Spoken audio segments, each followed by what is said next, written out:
সেটি হলো আমরা অনেকে মনে করি যে নামাজ না পড়লে কি হয়েছে, আমার ঈমান আছে। আমরা অনেক গর্ব করে বলি নামাজ না পড়লে কি হয়েছে, ঈমান আছে। নাম হলো আতর আলী, গায়ের থেকে দুর্গন্ধ। এটা যেমন নাম মুসলমান, নামাজ পড়ে না, এটাও সেরকম। কোন অবস্থাতে নামাজ ত্যাগ ইসলামে অ্যালাউড না। আপনি লক্ষ্য করুন, নামাজ আপনি দাঁড়িয়ে পড়তে পারছেন না, ইসলাম বলে বসে পড়ো। বসে পড়তে পারছেন না, আল্লাহ বলেন শুয়ে পড়ো।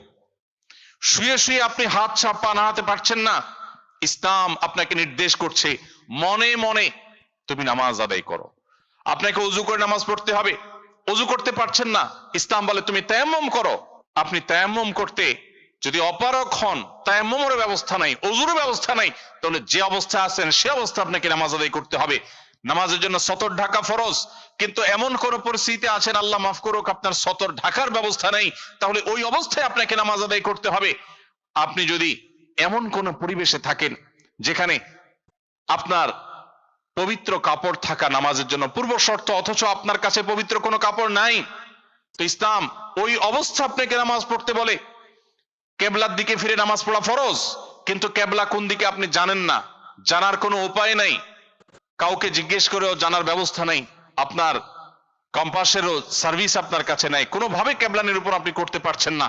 এই রকম পরিস্থিতিতে অনুমান করে এই দিকে কেবলা হতে পারে ধারণা করে সেই দিকে ফিরে নামাজ পড়তে হবে, তারপর আপনাকে নামাজ আদায় করতে হবে।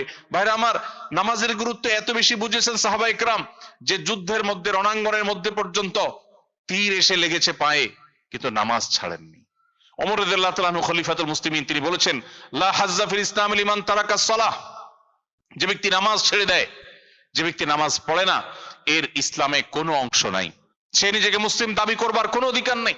এই জন্য ভাইরা আমার, আপনি অন্য অনেক কিছুতে ছাড় পাবেন, রোজা রাখতে পারছেন না, আল্লাহ রাব্বুল আলামিন কোরআনে কারিমে বলেছেন ওয়ালাল্লাযীনা ইউতীকুনাহু ফিদিয়াতু তুআমু মিসকিন।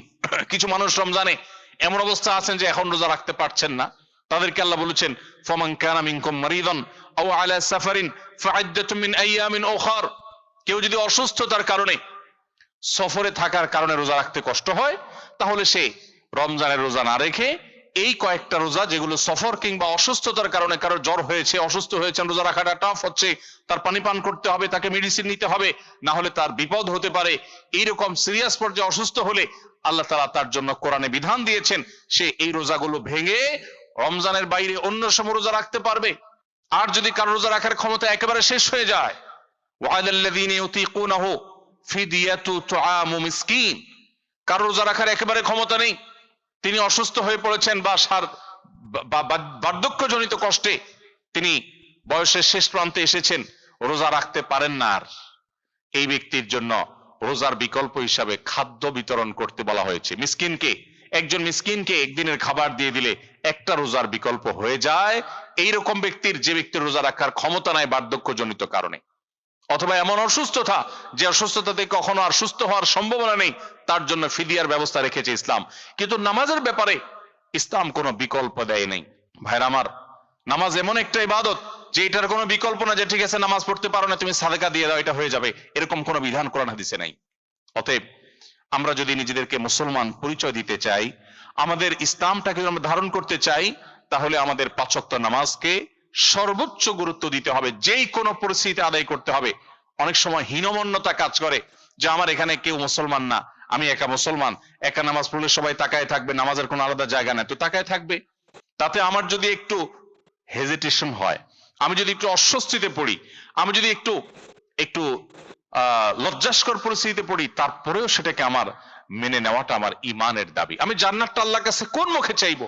অনন্তকালের সুখের ঠিকানা জান্নাত যে চাইবো, সেখানে তো আমাকে কিছু স্যাক্রিফাইস করতে হবে। এই স্যাক্রিফাইসের বিনিময় আল্লাহর কাছে আমি জান্নাত চাইতে পারি। প্রিয় ভাইরা আমার, আমি আবারও বলছি, একটা সময় আমাদের স্বদেশে বাংলাদেশীদের সংখ্যা কোরিয়ার মাটিতে ইনশাআল্লাহ এখন যে সংখ্যা আছে এর চাইতে হয়তো বহু গুণ বেড়ে যাবে, অনেক গুণ হয়তো বেড়ে যাবে। পরবর্তীতে যারা আসবে তাদের ঈমান, তাদের মুসলিম পরিচয়, এটা টিকে থাকাটা অনেকখানি নির্ভর করে আপনাদের দায়িত্বশীল আচরণের মধ্য দিয়ে।